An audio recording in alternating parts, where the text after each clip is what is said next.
안녕하세요. 탐나는 책입니다. 오늘 함께 하실 책은 마흔에 읽는 니체, 지은이 장재형, 출판사는 유노북스입니다. 사는 게 재미가 없다 라는 생각 해보신 적 있으시죠? 니체는 이러한 권태로운 상태를 영혼의 무풍 상태에 비유하는데요. 결국 마흔에 만난 권태기는 위기가 아니라 전환기라는 것입니다.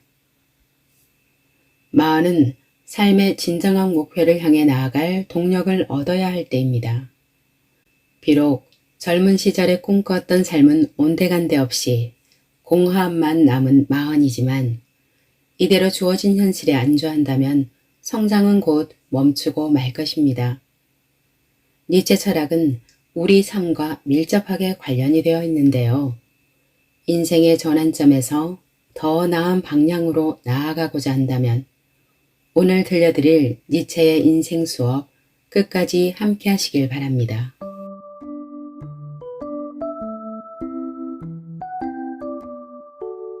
많은 사람이 별다른 일 없이 사는 것 같아도 사업 실패, 실직, 결혼 생활에서의 권태, 이혼, 가족과 친구의 죽음, 인간관계에서 오는 스트레스 등으로 고통받는다.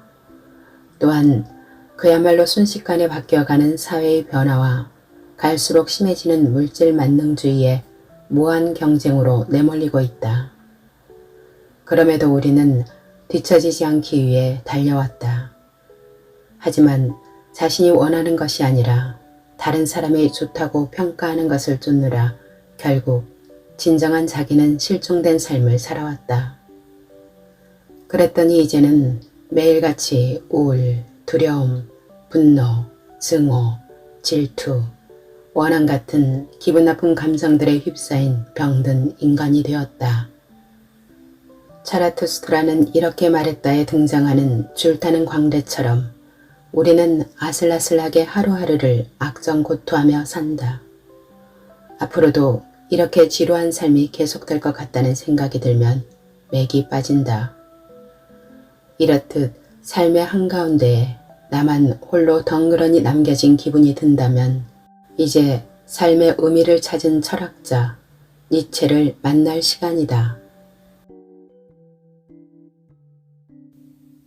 그대들에게 초인을 가르치려 하노라.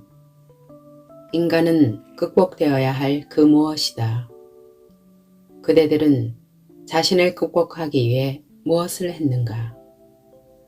차라투스트라는 이렇게 말했다 해서 인간 너머의 인간이 되어라. 니체도 중년이 나이에 불현듯 언제라도 죽음이 찾아올 수 있다는 두려움을 안고 방랑자의 삶을 살았다. 차라투스트라는 이렇게 말했다를 쓰기 전 니체의 상황은 그의 자서전 이 사람을 보라 해서 밝힌 대로 삶의 최저점에서 헤매고 있었다. 니체는 그 다음 해 겨울에 제노바에서 멀지 않은 라팔로에 자리한 매력적이고도 조용한 만에서 보냈다. 하지만 건강 상태가 좋지 않았다. 그는 오전에는 소나무 숲을 지나 멀리 바다를 바라보면서 아름다운 남쪽 길을 오르곤 했다. 오후에는 건강 상태가 좋을 땐 산타 마게리타에서부터 포르토피노의 뒤까지 이르는 만 전체를 돌아다녔다. 니체는 이 두 산책길에서 차라투스트라는 이렇게 말했다에 일부 전체 내용이 떠올랐다고 말한다. 니체에게 그의 겨울은 무척 추웠다. 게다가 머물고 있던 작은 호텔방은 도저히 잠을 잘 수가 없을 정도로 파도 소리가 크게 들렸다. 모든 것이 그가 바라던 상태와는 정반대였다. 그의 차라투스트라는 그 겨울의 악조건에서 탄생했다. 차라투스트라는 니체 자신을 대변해서 니체의 사상을 전파하는 인물이다. 이 작품은 니체의 대표작으로 초인, 힘의 의지, 그리고 영원 회귀라는 세 가지 핵심 사상을 가르친다. 초인은 차라토스트라는 이렇게 말했다 해서 처음 등장하는 말로 초인 사상은 산에서 10년간 고독하게 생활한 차라토스트라가 세상으로 내려와 설파한 철학적 사유이다. 차라토스트라는 숲에서 가장 가까운 도시에 도착해 시장에 모여있는 군중을 향해 그대들에게 초인을 가르치려 하노라. 인간은 극복되어야 할 그 무엇이다 라고 말한다. 니체가 말한 초인은 힘의 의지에 의해 자신을 극복하고 초월하는 인간 유형을 의미한다. 초인은 독일어로는 위버맨시인데 위는 너머를 뜻하는 전치사 위버와 사람을 뜻하는 맨시의 합성어이다. 즉, 인간 위에 인간을 넘어선 인간이라는 뜻이다. 영어로는 오버맨 또는 슈퍼맨으로 번역된다. 하지만 니체가 말하는 초인은 우리가 영화에서 본 초능력을 가진 슈퍼맨은 아니다. 그렇다면 왜 우리는 초인이 되어야만 하는가? 니체는 왜 인간 너머의 인간이 되라고 말한 것인가? 그 이유는 이제 우리에게 이 세계밖에 남아있지 않기 때문이다. 니체는 플라톤적 이원론을 부정하고 우리가 살고 있는 이 세계만을 유일하게 인정하는 이론론을 취했다. 영원한 존재였던 신도 죽었고 영원불멸한 이데아의 세계였던 천국도 사라졌다. 그렇다면 우리에게 남은 것은 이 세계, 이 대지뿐이다. 이제 인간에게는 더 이상 의지할 이데아 같은 세계가 없다. 차라투스트라는 말한다. 초인이 이 대지의 뜻이 되어야 하며 대지에 충실하고 하늘나라에 대한 희망을 말하는 자들을 믿지 마라. 인간은 스스로 신이 되어 빈자리에 올라가 앉아야만 한다. 완전히 나다운 모습으로 사는 법. 니체 철학은 우리의 나약한 부분을 지적하면서 삶을 개선할 수 있는 강력한 정신적 무기를 제공한다. 그의 생각은 삶에서 무엇이 가장 중요한지, 가치 있는 목표를 어떻게 달성할 수 있을지, 현재의 고통과 역경을 어떻게 감수하고 극복할지에 대해 도움이 될 것이다. 이에 대한 강력한 무기는 바로 인간 스스로 초인이라는 새로운 인간 유형이 되는 것이다. 우리는 지금까지 세상의 시선과 타인의 기대에 얽매여 살아왔다. 마흔에 바라본 나의 모습은 정말로 내가 원했던 모습이 아니다. 타인의 기대에 부응하기 위해 원하지도 않는 길을 걸어왔다. 자신의 꿈보다 돈과 명예를 쫓으며 살아왔다. 그렇게 살다 보면 인생 중반에 이르러서는 안정이 찾아올 줄 알았다. 하지만 40 이후의 삶은 오히려 가족에 대한 책임감, 사회가 주는 압박감으로 인해 어깨가 더 무거워졌다. 지금도 여전히 자신의 길을 잃어버린 채 나다운 삶을 살지 못하는 자신을 한심한 눈으로 바라보고만 있다. 차라투스트라는 이렇게 말했다의 주제는 인간은 자기 자신을 극복해야 한다는 것이다. 자신을 극복해야 한다는 것은 진정으로 나답게 사는 것이다. 나답게 산다는 것이 바로 니체가 말하고 싶었던 초인의 삶일 것이다. 그렇다면 인생의 전환점에서 어떻게 해야 진정으로 나답게 살 수 있는가? 자기 자신을 사랑한다. 나답게 살려면 먼저 자기 자신을 사랑해야 한다. 니체는 차라투스트라는 이렇게 말했다 해서 그대들의 이웃을 언제나 자신처럼 사랑하라. 하지만 우선 자기 자신을 사랑하는 자가 되도록 하라 라고 말한다. 스스로를 사랑하려면 먼저 자기 자신을 존중해야 한다. 니체는 고귀한 인간은 자기 자신에게 경외심을 가지고 있다고 말한다. 당신은 얼마나 자신을 존중하는가? 사람은 관계적 존재이다. 사람은 홀로 남겨졌을 때 불안을 느낀다. 그래서 다른 사람과 끊임없이 관계를 맺으며 살아가는데 자신을 사랑할 줄 아는 사람만이 다른 사람들과 소통하고 공유할 수 있다. 자신이 무엇을 잘 하는지 알기 때문에 다른 사람에게 좋은 영향을 줄 수 있다. 내가 다른 사람에게 사랑을 나누어 주면 받은 사람들은 그 사랑을 나에게 되돌려준다. 하지만 자기 자신을 사랑하지 않는 사람은 자신을 잘 알지 못한다.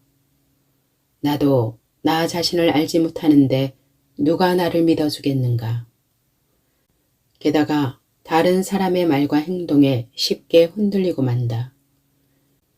결국은 모두 떠나가고 홀로 남게 된다. 그러므로 나를 사랑한다는 것은 다른 사람과 잘 지내기 위한 출발점이다. 니체는 차라토스트라는 이렇게 말했다 해서 이렇게 말한다. 그대 위대한 별이여. 그대가 빛을 비추어 준다 하더라도 그것을 받아들일 존재가 없다면 그대의 행복은 무엇이겠는가?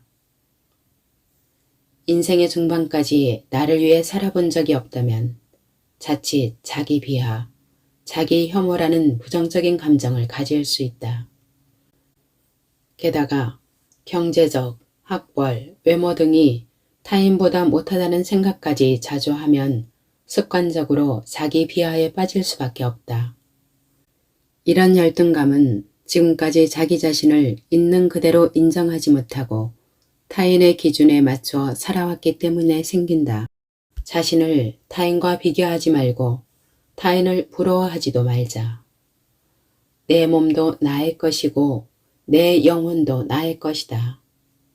자신을 소중한 사람이라고 여길 때 비로소 인생이 온전히 나의 것이 된다. 어떻게 인생을 살 것인지를 스스로 결정해야 진정한 행복을 찾을 수 있다. 수시로 내가 어떤 사람인지 고민한다. 나답게 살기 위해서는 내가 어떤 사람인지 수시로 고민해야 한다. 인생은 산에 오르는 일에 비유할 수 있다. 세상의 모든 일은 한 치 앞을 볼 수 없을 만큼 뿌연 안개 속에서 일어난다. 예견할 수 없는 우리의 인생은 참 막막하지만 그럼에도 불구하고 계속해서 높은 곳으로 올라가야만 한다. 니체는 너무나 인간적인 투에서 우리가 진리의 산을 올라가는 일은 결코 헛수고가 아니라고 말한다. 왜냐하면 오늘은 어제보다 더 높이 올라가기 위해, 내일은 오늘보다 훨씬 더 높이 올라가기 위해 힘을 단련하는 날이기 때문이다. 인생의 전환점에서부터 남은 삶을 나답게 살려면 높은 산봉우리에 올라 지나온 과거를 바라보아야만 한다. 눈을 감고 마음의 눈으로 자신의 내면을 탐색하는 시간을 자주 가져보라. 자신의 온전한 모습은 내면의 자아가 하는 말에 귀를 기울일 때 찾을 수 있다. 인생의 깨달음은 얼마나 높은 곳에 서 있느냐에 따라 그 깊이와 너비의 정도가 결정된다. 서 있는 높이가 높을수록 세상을 보는 시야도 분명히 넓어지게 마련이다. 이렇게 나답게 산다는 것은 자기 자신을 발견한다는 것이다. 누구나 하나쯤은 잘 할 수 있고 잘 맞는 일이 있기 마련이다. 자기 자신을 하나의 프레임에 가두지 말고 다양한 모습의 나를 인정하는 것이 진정으로 나다워지는 것이다. 마음이 이끄는 일을 한다. 나답게 살려면 마음이 이끄는 일을 해야 한다. 우리는 인생의 전환점이라는 한 상태에서 다른 새로운 상태로 가는 과도기에 있다. 과도기의 삶은 상승과 하강의 연속으로 인해 변하기 때문에 항상 불안하고 초조하다. 특히 자신이 원하는 삶과 현실 간의 괴리로 인해 괴로움을 느낀다. 초인은 우리가 추구해야 할 꿈과 같은 존재이다. 니체는 차라토스트라는 이렇게 말했다 해서 인간을 짐승과 초인 사이에 놓인 밧줄로 비유한다. 인간이 짐승을 넘어선 존재이듯 초인은 인간 위의 존재이다. 또한 인간에게 원숭이가 웃음거리가 되듯이 초인에게 인간은 그와 같은 존재이다. 그러므로 인간은 짐승과 초인 사이에 있는 중간 존재이며 짐승에서 초인으로 가는 과정이다. 우리는 짐승 쪽으로 갈 것인가 아니면 초인 쪽으로 갈 것인가의 선택의 기로에 서 있다. 자기 존재의 의미를 터득한 사람이란 독일이 낭만주의 화가인 카스파르 다비드 프리드리히 작품 안개바다 외의 방랑자의 중앙에는 바위 절벽 위에 검은색 외투를 입고 오른손에 지팡이를 쥐고 서 있는 한 남자의 뒷모습이 그려져 있다. 그는 저 멀리 안개로 뒤덮인 산 등성이들을 내려다보고 있다. 자신의 지나온 날들에 대한 깊은 성찰의 시간을 마주하고 있는 듯하다. 이 작품을 볼 때마다 높은 곳에서 무한한 대자연을 고독하게 바라보는 남자의 모습이 니체가 말한 초인의 모습이 아닐까 생각하곤 한다. 마음의 문을 열고 시야를 넓혀 자신의 본 모습을 발견하는 순간 그 행복감으로 인생은 더욱 아름다워질 것이다. 정말로 행복한 삶을 살고 싶은가? 그렇다면 먼저 당신이 진정으로 원하는 모습을 찾아라. 그리고 자신의 마음이 이끄는 대로 나아가야 한다. 이는 인간 너머의 인간이 될 수 있는 강력한 원동력이다.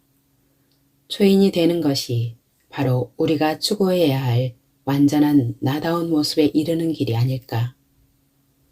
인생 초반에 자신이 원하는 목표를 달성한 사람들 중에는 현실에 안주한 나머지 흐지부지한 인생을 살아가는 사람이 많다. 반면에 목표한 대로 인생이 흘러가지 않는 사람들 중에는 늘 세상을 탓하거나 자신의 운명을 탓하는 사람들이 많다. 인생이 초반을 이렇게 보내면 인생이 중반에는 자기 자신이 불쌍해지고 앞날에 대한 걱정과 두려움이 사라지질 않는다. 새로운 꿈을 추구하는 과정에서는 언제든지 안 좋은 패가 나올 수 있고 불리한 상황이 계속될 수도 있다. 최악의 경우 모든 것을 잃어버릴 수도 있다. 결국 인생을 망칠 수도 있는 최악의 적은 바로 자신 안에 잠자고 있는 부정적인 감정이다. 부정적인 감정에 휩싸여 자신을 극복하지 못하면 니체가 말한 초인이 될 수 없다. 좌절된 꿈 앞에 무릎을 꿇어서는 안 된다. 현실에 안주하는 삶에서 벗어날 때 세상을 움직이는 힘을 가지게 될 것이다. 자신을 극복하려는 의지가 강해질수록 두려움과 포기가 휘두른 무기에 강력하게 맞서 싸울 수 있다. 때가 되면 지금의 나와는 완전히 다른 사람이 된 자신을 발견하게 될 것이다. 의욕할 수 있는 자가 되어라. 힘의 의지. 마흔의 내 모습은 어떠한가?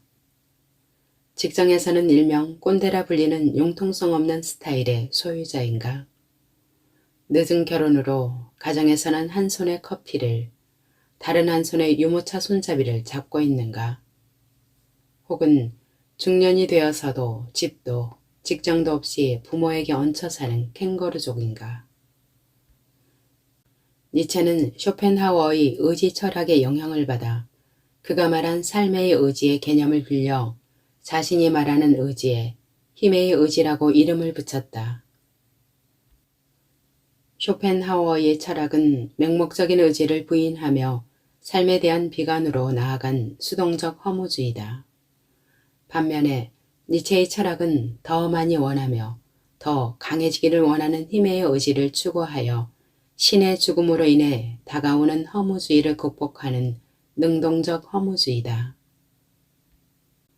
니체는 쇼펜하워의 자기보존 욕망과 종족보존 욕망인 삶의 의지도 단지 자기보존을 위한 의지에 불과하다고 비판한다. 이렇듯 니체의 힘의 의지는 쇼펜하워의 의지와 근본적으로 다르다. 힘의 의지는 단순히 살아남기 위한 의지가 아니라 삶과 맞서 싸우고 새로운 삶을 창조하는 원동력이다. 마음속에서 일어나는 작용과 반작용. 니체는 차라투스트라는 이렇게 말했다에 1000개의 목표와 하나의 목표에 대하여에서 처음으로 힘의 의지를 등장시킨다. 영어로는 will to power로 우리나라에서는 권력의 의지라고도 번역한다. 여기에서의 권력은 우리가 일반적으로 생각하는 정치적 의미의 권력이 아니다. 니체는 힘의 의지를 절망의 구렁텅이에서 빠져나올 수 있게 만드는 자기 극복의 원리로 이야기한다. 그는 사람은 극복되어야 할 그 무엇이라고 말하면서 자기 자신을 극복해야 한다는 점을 강조했다. 결국 힘의 의지로 자기 자신을 극복하고 도달해야 할 목표는 바로 초인이다. 그렇다면 힘의 의지는 어떻게 작동하면서 자기 자신을 극복하게 만드는 걸까? 니체는 1888년 초 유고에서 힘의 의지를 존재의 가장 내적인 본성으로 규정한다. 삶의 모든 것은 우리가 생각하는 방식에 따라 그 모습이 달라진다. 그리하여 현재의 나는 과거의 생각들이 모여 만들어진 총체라고 할 수 있다. 힘의 의지는 힘을 향한 의지이다. 그러므로 존재하는 모든 생명은 자신의 힘이 증대하기를 추구한다면 그만큼 힘이 강해지는 경우에는 쾌감을 느낄 것이다. 반대로 힘이 약해지는 경우라면 불쾌감이 따를 것이다. 따라서 힘의 의지는 단순히 생존을 위한 투쟁이나 자신을 보존하려는 자기 보존의 충동이 아니라 자신의 힘을 강화하여 자기 자신을 극복하고 상승하려는 삶의 의지이다. 힘의 의지의 성질을 좀 더 이해하기 쉽게 하기 위해 한 가지 예를 들어보자. 어느 날 나는 마흔이 훨씬 넘은 나이에 글을 쓰는 일이 너무 좋아져서 작가라는 직업을 갖겠다고 선언한다. 가족과 친구들은 10가지 재주 가진 사람이 밥 빌어 먹는다. 그러다 처자식 굶긴다며 만류한다. 이때 나는 대립하는 두 종류의 힘의 의지가 마음속에서 움직이는 것을 느낀다. 하나는 힘의 증대를 추구하는 힘의 의지이다. 또 다른 하나는 힘이 감소되는 힘의 의지이다. 그럼에도 불구하고 작가라는 꿈을 향해 나아가겠다는 생각은 힘의 의지 A라고 하자. 반대로 작가라는 꿈은 버리고 그냥 직장 생활이나 착실하게 해야 하겠다는 생각은 힘의 의지 B라고 하자. 힘의 의지는 작용 A와 반작용 B의 관계이다. 니체는 힘의 의지에 두 가지 진동이 있다고 말한다. 바로 긍정적인 의지와 부정적인 의지의 진동이다. 이 두 진동이 각각 A와 B에 있다. 내 안에서는 힘의 의지 A와 힘의 의지 B의 힘겨운 싸움이 시작된다. 이 싸움의 결과는 복종과 명령의 관계이다.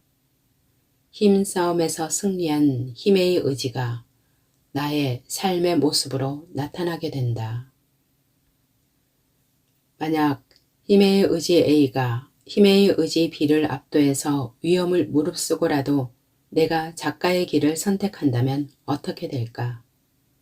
나는 글을 쓰면서 자식과도 같은 책을 매년 한두 권씩 출간하여 삶의 기쁨을 느낀다. 당장은 먹고 살기 힘들지 몰라도 10년 후에는 베스트셀러 작가가 될 것이고 많은 사람들 앞에서 멋진 강연도 하게 된다. 왜냐하면 긍정적인 의지 A가 발산하는 긍정의 에너지로 좋은 결실을 맺을 수밖에 없다. 글을 쓰는 하루하루 삶을 긍정적으로 바라보기 때문에 절망적인 상황이 찾아와도 스스로 이겨낼 힘이 생긴다.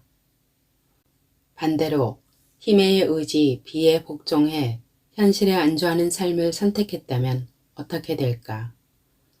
부정적인 의지 비가 작동해 점점 무기력한 삶을 살게 된다. 타인의 생각에 의존하는 사람은 결국 자신의 삶을 주체적으로 살지 못한다. 결과적으로 10년이 지난 후 얼마 안 되는 퇴직금을 받고 은퇴하여 남은 삶을 근근히 이어갈지도 모른다. 이렇게 힘의 의지는 지금 현재의 상태에 만족하는 마음이 아니라 자기 자신을 극복하고 상승하려는 마음이다. 삶은 힘의 의지다. 니체는 차라투스트라는 이렇게 말했다 해서 이렇게 말한다. 춤추는 별 하나를 탄생시키기 위해 사람은 자신 속에 혼돈을 가지고 있어야 한다. 춤추는 별이란 바로 초인의 삶을 말한다. 그런데 니체는 왜 춤추는 별을 탄생시키기 위해 혼돈의 자신 속에서 지니고 있어야 한다고 말한 것일까? 혼돈, 즉 카오스는 무질서를 의미한다. 고대 그리스 시인 헤시오도스는 신들의 계보에서 천지창조의 새 주인공으로 혼돈인 카오스와 사랑인 에로스, 대지인 가이아를 등장시킨다. 그는 세상의 만물이 카오스에서 창조되었다고 생각했다. 니체 또한 창조자가 되기 위해서는 먼저 우리의 마음이 혼돈 상태여야 한다고 말한다. 그렇다면 어떻게 나만의 춤추는 별을 탄생시킬 수 있겠는가? 니체는 자신의 공식을 제시한다. 삶은 힘의 의지다. 우리는 삶을 위하여 세상에 대해 가치를 평가한다. 니체는 인간은 자신을 보존하기 위해 사물의 가치를 부여하며 자기 스스로 평가하는 자라고 불러왔다고 말한다. 가치평가란 사물에 그 의미를 부여하는 과정이다. 기존의 가치는 가치평가를 통해 새로운 가치로 태어나며 가치가 없던 것은 가치평가를 통해 비로소 가치가 생겨난다. 결국 인간의 삶을 지배하는 힘의 의지가 드러나는 방식이 바로 가치평가이다. 니체는 가치평가란 곧 창조가 아닌가라고 말한다. 그러므로 가치평가가 없다면 현 존재라는 호두는 알맹이 없는 껍데기에 불과하다. 다시 말해 인간이 가치 창조의 주체이다. 결국 창조하는 자가 되려는 자는 끊임없이 기존의 것들을 파괴해야만 한다. 혼돈 속에서 춤추는 별을 탄생시키기 위해 창조자는 새가 알에서 깨어나듯이 과거의 낡은 것들을 부수어야 한다. 자신을 부르는 내면의 목소리에 귀 기울여라. 우리가 불행한 이유는 아직 자신의 춤추는 별을 찾지 못했기 때문이다. 누구에게나 자신만의 행운의 별이 하나쯤은 있다. 그 행운의 별이란 자신의 꿈이나 목표, 소망 같은 것이다. 어느 정도 안정된 40대에 새로운 꿈을 갖는다는 것은 사치일지도 모른다. 그래서 더는 꿈꾸지 않고 그대로 멈춰버린 사람도 많다. 중년이라는 단어는 왠지 모르게 슬프다. 왜 우리는 현재 자기 자신을 제대로 평가하지 못하는가? 솔직히 자신의 가치가 얼마인지 잘 모른다. 니체는 권력의 의지에서 생성의 존재의 성격을 각인하는 일이 권력의 최고 의지이다라고 말한다. 즉, 힘의 의지가 하는 일이 바로 내 존재의 의미를 각인하는 것이다. 세상은 매 순간 끊임없이 변화한다. 그 변화의 흐름에 인간도 계속해서 변한다. 어제의 나와 오늘의 나, 10년 전의 나와 현재의 나는 같은 사람이 아니다. 그러므로 우리는 순간순간 나는 어떤 존재인가? 라는 질문을 스스로 해야 한다. 니체는 그대들이 의욕하는 바를 언제든 행하라. 하지만 그보다 먼저 의욕할 수 있는 자가 되어라 라고 말한다. 인생의 모든 문제에 대한 답은 내 안에 있다. 지금 우리는 성공할 수 있는 유리한 위치에 있다. 그런데 꿈꾸는 삶을 포기한다면 상황은 달라진다. 꿈이 없다면 당신은 새로운 경험을 할 기회를 얻지 못할 것이다. 나이를 좀 먹었다고 도전을 포기하거나 그대로 멈춰서는 안 된다. 내 안에 꿈틀대는 힘의 의지와 생명력을 느껴보라. 지금 이 순간이 세상에 나라는 존재를 끊임없이 각인할 수 있는 내 안의 잠재력을 무한히 펼칠 시간이다. 자신의 재능을 드러내기 위한 배움의 시간으로 하루하루를 보내야 한다. 내가 가장 잘할 수 있는 일, 내가 가장 좋아하는 일을 배우고 익히는 것이 인생의 중반기를 의미 있게 보내는 방법이다. 어떤 사람으로 기억되고 싶은지 자신의 가치를 스스로 평가해보라. 힘의 의지는 현재의 삶에 안주하지 않고 끊임없이 변화하는 삶에 맞춰 스스로 자기의 존재에 의미를 부여하는 과정 그 자체이다. 각자의 별을 향한 발걸음을 내디디라. 하루하루를 자신의 재능을 드러내기 위한 배움의 시간으로 보내야 한다. 오늘의 낭독 여기까지입니다. 끝까지 함께 해주셔서 감사합니다.